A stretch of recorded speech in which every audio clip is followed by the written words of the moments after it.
आज एक परम भक्त ने प्रश्न पूछा है, क्या अध्यात्म में मांसाहार वर्जित है और मांसाहार क्यों नहीं करना चाहिए। मांसाहार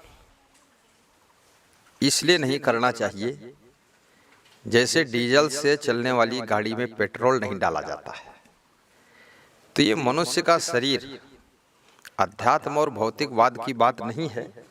ये मनुष्य का शरीर प्रकृति ने शाकाहारी ग्रुप में बनाया है। जीभ से जो चाट कर पानी पीते हैं वह प्राणी मांसाहारी होते हैं, और जो घूंट कर पानी पीते हैं वह शाकाहारी होते हैं। तो मनुष्य घूंट कर पानी पीता, गाय घूंट कर, भैंस घूंट कर, ये सब शाकाहारी ग्रेड के हैं प्राणी। गाय कभी मांस नहीं खाती है, मांस खाना कोई अनिवार्य नहीं है।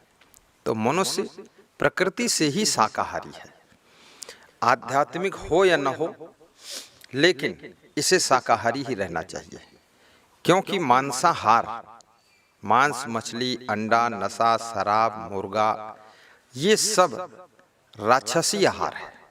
इसको खाने से हमारे अंदर क्रोध भी ज्यादा आता है, काम वासना भी उद्दीप्त होती है, और पेट भी खराब होता है, और मन जो है वो कठोर हो जाता है।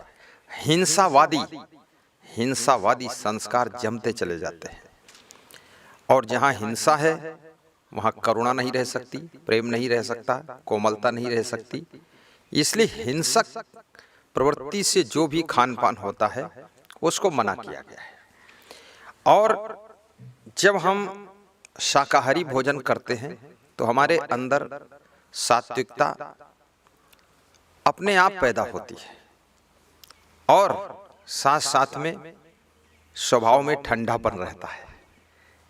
और दूसरी बात कि कंदमूल फल ये भगवान श्री राम खाते थे, तो कंदमूल फल खाने वाले भगवान श्री राम भगवान कहलाए। शाकाहारी भोजन ही आपको महान बना सकता है, लेकिन ये मांसाहार करने वाले कोई महान नहीं होते हैं। और मांसाहार तभी हो सकता है जब किसी की हिंसा की जाए। जब तक मुर्गी को मारोगे नहीं, जब तक गाय भैंस को मारोगे नहीं, बकरा को मारोगे नहीं, तब तक उसका मांस खाओगे कैसे। तो मांसाहार एक पाप है, क्योंकि इसमें हिंसा है। और पाप करना ये कोई मनुष्य का धर्म नहीं है। जियो और जीने दो का फार्मूला स्वामी महावीर ने भी बताया है, और सब जीवों पर दया करो ये कबीर साहब ने बताया है। जीव दया और आत्म पूजा, कहीं कबीर धर्म नहीं दूजा। मांसाहार हमारे हृदय को कठोर भी बनाता है, और दया, क्षमा, ये सब खो जाते हैं। इसलिए जितने मांसाहार करने वाली जातियां हैं या मजहब के लोग हैं, वे सब एक दूसरे के प्रति हिंसक बर्ताव ही करते रहते हैं, क्योंकि मारना काटना उनका रोज का धंधा ही रहता है। तो वे मनुष्य के साथ भी मार काट करने में कोई कसर नहीं रखते हैं। हमें शाकाहारी रहना ही चाहिए। शाकाहारी जीवन हमें सतमार्ग पर चलने में सुविधा प्रदान करता है, और शाकाहारी भोजन हमें सात्विकता देता है और मन में शांति भी देता है। इसलिए अध्यात्म की राह पर चलने वाले लोगों को शुद्ध शाकाहारी ही होना चाहिए, और यदि अध्यात्म की राह पर जो नहीं चलते हैं उनको भी शाकाहारी होना चाहिए, क्योंकि शाकाहारी होने का रिश्ता अध्यात्म और भौतिक नहीं है।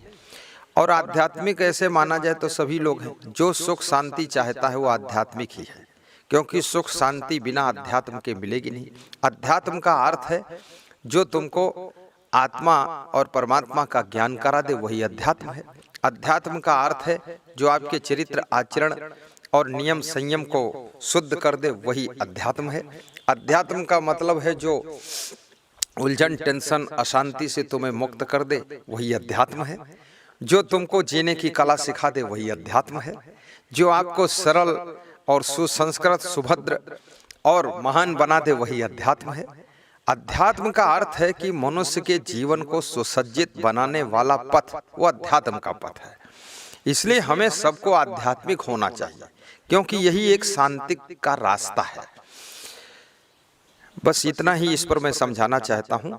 और जितने लोग गुरुदीक्षा लेते हैं उनको सबको शाकाहारी होने का नियम पालन करना पड़ता है, और साथ में नशा व्यसन से मुक्त भी रहना चाहिए, क्योंकि रावण मांसाहार करता था, शराब पीता था, कंस भी शराब पीता था, और ये जितने भी राक्षस हुए हैं, दुर्योधन भी खूब शराब पीता था।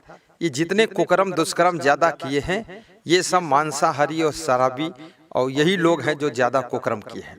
शाकाहारी लोग काफी सावधान रहते हैं, इसलिए हमेशा हमको शाकाहारी रहना चाहिए।